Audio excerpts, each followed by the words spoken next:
ആരോഗ്യത്തോടെ ഇരിക്കാം. മികച്ച പരിചരണം ഞങ്ങളുടെ ഉറപ്പ്. Shoranur medical trust, Shoranur.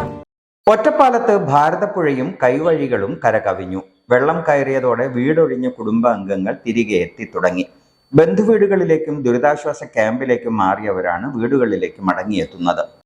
മഴ മാറി വെള്ളം താഴുന്നതിനു പിന്നാലെയാണ് വീടുകൾ വൃത്തിയാക്കി മടക്കം. മണിക്കൂറുകളോളം പ്രയത്നിച്ചാണ് വീടുകളിലെ ചളിയും മാലിന്യങ്ങളും നീക്കുന്നത്.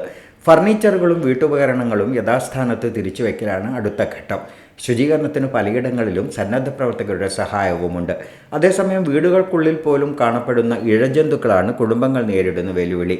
അകത്തെത്തിയ വെള്ളത്തിനൊപ്പം കയറി വന്നതാണിവ. ഇതിനിടെ ഒറ്റപ്പാലം NSS ട്രെയിനിംഗ് കോളേജിൽ തുടങ്ങിയ ദുരിതാശ്വാസ ക്യാമ്പ് പിരിച്ചുവിട്ടു.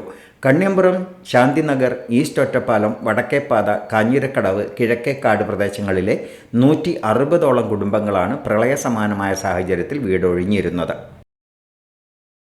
ചിത്തര women's academy, SMP junction, Shoranur, opposite private bus stand, Pattambi.